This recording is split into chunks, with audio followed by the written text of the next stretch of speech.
ആകാശവാണി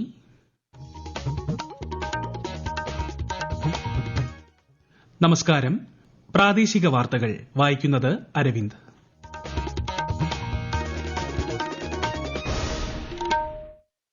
പ്രധാന വാർത്തകൾ. 5 ദിവസത്തെ ഇന്ത്യ സന്ദർശനത്തിനായി മാലദ്വീപ് പ്രസിഡന്റ് ഡോക്ടർ മുഹമ്മദ് മൊയ്സു ന്യൂഡൽഹിയിലെത്തി. വികസന കാര്യത്തിൽ രാഷ്ട്രീയത്തിനതീതമായ ഒരുമയുണ്ടാകണമെന്ന് കേന്ദ്ര സഹമന്ത്രി സുരേഷ് ഗോപി. തദ്ദേശ സ്ഥാപനങ്ങളിലെ അഴിമതി, സേവന കാലതാമസം തുടങ്ങിയവ സംബന്ധിച്ചുള്ള പരാതി നൽകാൻ വാട്സ്ആപ്പ് നമ്പർ ഉടൻ സജ്ജമാക്കുമെന്ന് മന്ത്രി എം ബി രാജേഷ്. സംസ്ഥാനത്ത് ഉന്നത മൂല്യമുള്ള വിളകളുടെയും മൂല്യവർദ്ധിത കൃഷിയുടെയും പ്രോത്സാഹനം ഉറപ്പാക്കുമെന്ന് മന്ത്രി പി പ്രസാദ്. ലോകകപ്പ് വനിതാ T20 ക്രിക്കറ്റിൽ പാകിസ്ഥാനെതിരെ ഇന്ത്യയ്ക്ക് 106 റൺ വിജയലക്ഷ്യം. ഇന്ത്യ ബംഗ്ലാദേശ് T20 പരമ്പരയിലെ ആദ്യ മത്സരം അല്പസമയത്തിനകം മധ്യപ്രദേശിലെ ഗ്വാളിയറിൽ ആരംഭിക്കും. വാർത്തകൾ വിശദമായി. 5 ദിവസത്തെ ഇന്ത്യ സന്ദർശനത്തിനായി മാലദ്വീപ് പ്രസിഡന്റ് ഡോക്ടർ മുഹമ്മദ് മൊയ്സു ഡൽഹിയിലെത്തി. ആചാരപരമായ സ്വീകരണം ഏറ്റുവാങ്ങിയ അദ്ദേഹം ഇന്ന് വിദേശകാര്യമന്ത്രി എസ് ജയശങ്കറുമായി കൂടിക്കാഴ്ച നടത്തും. സന്ദർശനത്തിനിടെ രാഷ്ട്രപതി ദ്രൌപദി മുർമു, പ്രധാനമന്ത്രി നരേന്ദ്രമോദി എന്നിവരുമായും അദ്ദേഹം കൂടിക്കാഴ്ച നടത്തും. കോഴിക്കോട് വിമാനത്താവളത്തിന് കേരളത്തിന്റെ സാമ്പത്തിക പുരോഗതിയിൽ സുപ്രധാന പങ്ക് വഹിക്കാൻ സാധിക്കുമെന്ന് കേന്ദ്ര സഹമന്ത്രി Suresh Gopi. Calicut chamber of commerce and industry jubilee ആഘോഷം ഉദ്ഘാടനം ചെയ്യുകയായിരുന്നു അദ്ദേഹം. വികസന കാര്യത്തിൽ രാഷ്ട്രീയത്തിനതീതമായ ഒരുമയുണ്ടാകണമെന്നും അദ്ദേഹം പറഞ്ഞു.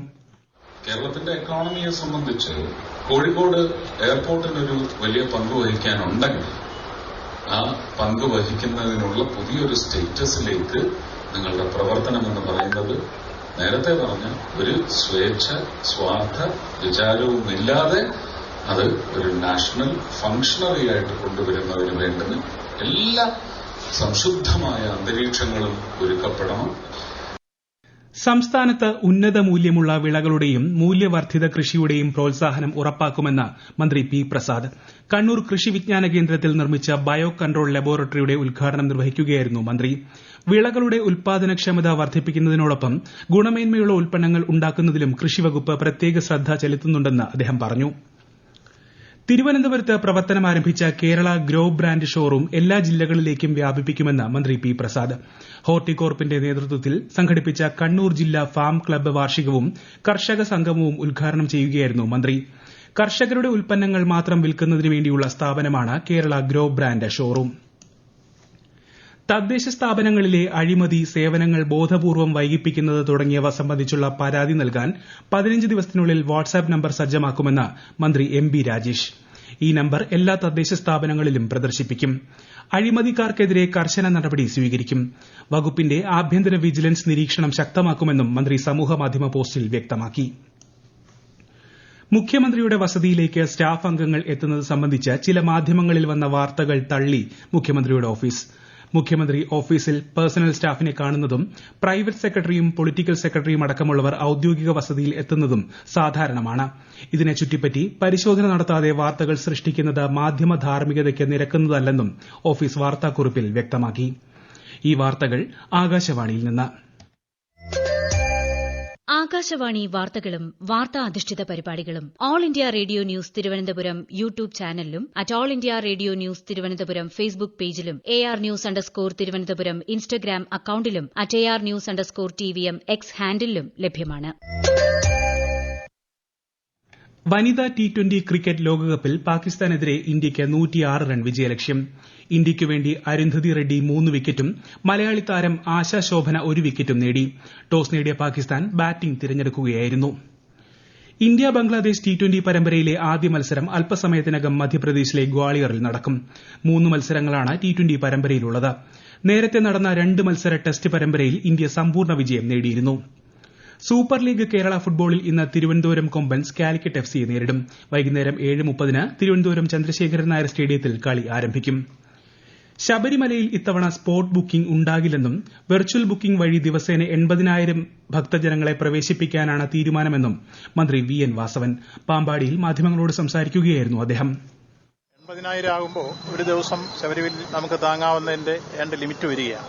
അത് പോലീസിന്റെ റിപ്പോർട്ടിന്റെയും അതുപോലെ തന്നെ അവിടുത്തെ തീർത്ഥാടകരുടെ കഴിഞ്ഞ പ്രാവശ്യത്തെയെല്ലാം വരവിന്റെ പൊതുസ്ഥിതിയും പരിഗണിച്ചാണ് കൃത്യമായി 80,000 നിജപ്പെടുത്തിയിട്ടുള്ളത്. അതിനിടയ്ക്ക് പിന്നീട് സ്പോട്ട് ബുക്കിംഗ് കൂടെ വന്നാൽ നമുക്ക് നിയന്ത്രിക്കാൻ കഴിയാത്ത രൂപത്തിലേക്ക് വരും എന്നുള്ളതാണ് പൊതുവിൽ മുൻ വർഷങ്ങളിലെ അനുഭവങ്ങൾ വെച്ച് വിലയിരുത്തിയപ്പോൾ പോലീസ് റിപ്പോർട്ട് അടക്കം വന്നിട്ടുള്ളത്. അതുകൊണ്ടാണ് സ്പോട്ട് ബുക്കിംഗ് ഒഴിവാക്കി 80,000 പ്രതിദിനം എന്ന രൂപത്തിലേക്ക് ഇന്നലെ തീരുമാനമെടുക്കാൻ ഇടവന്നത്. നിലയ്ക്കലിലും എരുമേലിയിലും കൂടുതൽ പാർക്കിംഗ് ക്രമീകരണം ഏർപ്പെടുത്തിയതായും അദ്ദേഹം പറഞ്ഞു. ശബരിമല ക്ഷേത്രത്തിലേക്ക് ഭക്തരെ പ്രവേശിപ്പിക്കുന്നത് പൂർണ്ണമായും ഓൺലൈനാക്കുന്നതിന് പകരം 10% പേരെ സ്പോട്ട് എൻട്രി വഴി കടത്തിവിടണമെന്ന് ബിജെപി സംസ്ഥാന അധ്യക്ഷൻ കെ സുരേന്ദ്രൻ. ഓൺലൈൻ വഴി ബുക്ക് ചെയ്യാൻ പല കാരണങ്ങൾ കൊണ്ടും കഴിയാത്ത ഭക്തരെ ക്യൂ വഴി പ്രവേശിപ്പിക്കണമെന്നും അദ്ദേഹം ആവശ്യപ്പെട്ടു. ആകാശവാണിയിലൂടെ വാർത്താ അവതരണത്തിലെ ജനകീയ ശബ്ദമായിരുന്ന എം രാമചന്ദ്രനെ അനുസ്മരിക്കാൻ തിരുവനന്തപുരം പ്രസ് ക്ലബ്ബിൽ നാളെ യോഗം സംഘടിപ്പിക്കും. സമൂഹത്തിന്റെ വിവിധ മേഖലകളിലെ പ്രമുഖരും എം രാമചന്ദ്രന്റെ സഹപ്രവർത്തകരും പങ്കെടുക്കും. ഇന്നലെ അന്തരിച്ച എം രാമചന്ദ്രന്റെ സംസ്കാരം ഇന്ന് തിരുവനന്തപുരം ശാന്തി കവാടത്തിൽ നടന്നു. കുട്ടികളുടെ പച്ചക്കറിത്തോട്ടം പദ്ധതിക്ക് കുണ്ടറ നിയോജക മണ്ഡലത്തിൽ ഈ മാസം തുടക്കമാകും. കൂടുതൽ വിവരങ്ങളുമായി ആകാശവാണി കൊല്ലം ജില്ലാ പ്രതിനിധി നീരജ് ലാൽ. കുണ്ടറ നിയോജക മണ്ഡലത്തിലെ എല്ലാ വിദ്യാലയങ്ങളിലും പച്ചക്കറി കൃഷി ആരംഭിക്കുന്നതാണ് പദ്ധതി. മന്ത്രി പി പ്രസാദ് കുണ്ടറയിലെത്തിയപ്പോഴാണ് പദ്ധതി പ്രഖ്യാപിച്ചത്. അധ്യാപകർ, പ്രദേശത്തെ കർഷകർ, തൊഴിലുറപ്പ് തൊഴിലാളികൾ എന്നിവരുടെ സഹകരണത്തോടെ കൃഷിവകുപ്പിന്റെ മേൽനോട്ടത്തിലാണ് പദ്ധതി നടപ്പാക്കുക. ഇതിനായി പി സി വിഷ്ണുനാഥ് MLA ഉദ്യോഗസ്ഥരുടെ യോഗം വിളിച്ചു ചേർത്തു. സ്കൂൾ പറമ്പിലും സ്കൂൾ മട്ടുപ്പാവിലും നടത്തുന്ന കൃഷിയിലൂടെ ഉത്പാദിപ്പിക്കപ്പെടുന്ന പച്ചക്കറി സ്കൂളുകളിലെ പ്രഭാത ഉച്ചഭക്ഷണ വിതരണത്തിന് ഉപയോഗിക്കും. പദ്ധതിക്കായി പ്രത്യേക ഫണ്ട് അനുവദിക്കുമെന്ന് കൃഷിമന്ത്രി ഉറപ്പു നൽകിയിട്ടുണ്ടെന്നും പി സി വിഷ്ണുനാഥ് MLA പറഞ്ഞു.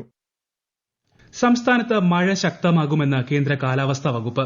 ഇന്ന് ഇടുക്കി, മലപ്പുറം, വയനാട് ജില്ലകളിൽ ഓറഞ്ച് ജാഗ്രതയും പത്തനംതിട്ട, എറണാകുളം, തൃശൂർ, പാലക്കാട്, കോഴിക്കോട്, കണ്ണൂർ, കാസർഗോഡ് ജില്ലകളിൽ മഞ്ഞ ജാഗ്രതാ നിർദ്ദേശവും നൽകിയിട്ടുണ്ട്. കേരള, കർണാടക, ലക്ഷദ്വീപ് തീരങ്ങളിൽ മത്സ്യബന്ധനത്തിന് വിലക്കുണ്ട്. ജമ്മുകശ്മീർ, ഹരിയാന നിയമസഭാ തെരഞ്ഞെടുപ്പിന്റെ വോട്ടെണ്ണൽ മറ്റന്നാൾ നടക്കും. വോട്ടെണ്ണൽ കേന്ദ്രങ്ങളിൽ സുരക്ഷ ശക്തമാക്കി. ജമ്മുകശ്മീരിൽ സെപ്റ്റംബർ 18, 25, ഒക്ടോബർ 1 തീയതികളിൽ 3 ഘട്ടങ്ങളിലായും ഹരിയാനയിൽ ഇന്നലെ ഒറ്റഘട്ടത്തിലുമാണ് തിരഞ്ഞെടുപ്പ് നടന്നത്. 48ാമത് വയലാർ അവാർഡ് പ്രഖ്യാപിച്ചു. അശോകൻ ചരുവിലിനാണ് അവാർഡ്. കാട്ടൂർ കടവ് എന്ന പുസ്തകത്തിനാണ് പുരസ്കാരം. എഴുത്തച്ഛൻ നാഷണൽ അക്കാദമി സ്ഥാപക ജനറൽ സെക്രട്ടറിയായിരുന്ന TG ഹരികുമാറിന്റെ സ്മരണാർത്ഥം ഏർപ്പെടുത്തിയ പുരസ്കാരം എഴുത്തുകാരനും മാധ്യമപ്രവർത്തകനുമായ രവി മേനോന്. സാഹിത്യത്തിലെ നൂതന സംഗീത നിരൂപണ ശാഖയ്ക്ക് നൽകിയ സംഭാവനകൾ പരിഗണിച്ചാണ് അംഗീകാരം. പ്രൊഫസർ ജോസഫ് മുണ്ടശ്ശേരി ഫൌണ്ടേഷൻ ഏർപ്പെടുത്തിയ യുവ വൈജ്ഞാനിക എഴുത്തുകാർക്കുള്ള 2023 മുണ്ടശ്ശേരി സ്മാരക പുരസ്കാരം ആതിരയ്ക്ക്. മഞ്ഞുരുകുമ്പോൾ എന്ന പുസ്തകത്തിനാണ് പുരസ്കാരം. PSC ചോദ്യപേപ്പർ തലേദിവസം വെബ്സൈറ്റിൽ വന്നതായുള്ള വാർത്ത വസ്തുതാവിരുദ്ധമാണെന്ന് കേരള PSC. ഒക്ടോബർ 5 നടന്ന പരീക്ഷയുടെ ചോദ്യപേപ്പറും താൽക്കാലിക ഉത്തരസൂചികയും പരീക്ഷാ നടപടികൾ പൂർത്തീകരിച്ചതിന് ശേഷമാണ് വെബ്സൈറ്റിൽ പ്രസിദ്ധീകരിച്ചത്. തെറ്റായ വാർത്ത നൽകിയതിനെതിരെ നിയമ നടപടി സ്വീകരിക്കുന്ന കാര്യം പരിശോധിക്കുമെന്നും PSC വ്യക്തമാക്കി. കൊച്ചി വിമാനത്താവളത്തിലെയും പരിസര പ്രദേശങ്ങളിലെയും വെള്ളപ്പൊക്ക നിവാരണത്തിനായി നടപ്പിലാക്കിയ ഓപ്പറേഷൻ പ്രവാഹ് 2ാം ഘട്ടത്തിന് സിയാൽ തുടക്കമിടുന്നു. പെരിയാറിൽ നിന്ന് ചെങ്ങൽത്തോട് തുടങ്ങുന്ന ഭാഗത്ത് regulator cum bridge, Chowara, Puliyampally, Madathilmoola എന്നിവിടങ്ങളിൽ പാലങ്ങൾ എന്നിവയാണ് 2ാം ഘട്ടത്തിൽ നിർമ്മിക്കുക. 80 കോടി രൂപ ചിലവിട്ടുള്ള വികസന പ്രവർത്തനങ്ങൾക്കാണ് തുടക്കമിടുന്നത്.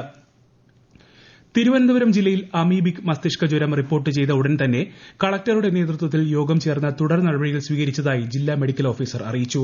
പൊതുജനങ്ങളിൽ രോഗത്തെക്കുറിച്ച് അവബോധം സൃഷ്ടിക്കുന്നതിനായി പ്രചാരണം നടത്തിവരുന്നതായും DMO അറിയിച്ചു. പ്രധാന വാർത്തകൾ വീണ്ടും. 5 ദിവസത്തെ ഇന്ത്യ സന്ദർശനത്തിനായി മാലദ്വീപ് പ്രസിഡന്റ് ഡോക്ടർ മുഹമ്മദ് മൊയ്സു ഡൽഹിയിലെത്തി. വികസന കാര്യത്തിൽ രാഷ്ട്രീയത്തിനതീതമായ ഒരുമയുണ്ടാകണമെന്ന് കേന്ദ്ര സഹമന്ത്രി സുരേഷ് ഗോപി. തദ്ദേശ സ്ഥാപനങ്ങളിലെ അഴിമതി, സേവന കാലതാമസം തുടങ്ങിയവ സംബന്ധിച്ചുള്ള പരാതി നൽകാൻ വാട്സ്ആപ്പ് നമ്പർ ഉടൻ സജ്ജമാക്കുമെന്ന് മന്ത്രി MB രാജേഷ്. സംസ്ഥാനത്ത് ഉന്നത മൂല്യമുള്ള വിളകളുടെയും മൂല്യവർദ്ധിത കൃഷിയുടെയും പ്രോത്സാഹനം ഉറപ്പാക്കുമെന്ന് മന്ത്രി P പ്രസാദ്. ലോകകപ്പ് വനിതാ T20 ക്രിക്കറ്റിൽ പാകിസ്ഥാനെതിരെ ഇന്ത്യയ്ക്ക് 106 റൺ വിജയലക്ഷ്യം. ഇന്ത്യ ബംഗ്ലാദേശ് T20 പരമ്പരയിലെ ആദ്യ മത്സരം അല്പസമയത്തിനകം മധ്യപ്രദേശിലെ ഗ്വാളിയറിൽ നടക്കും. പ്രാദേശിക വാർത്തകൾ കഴിഞ്ഞു. അടുത്ത വാർത്താ പ്രക്ഷേപണം രാത്രി 7:25-ന്.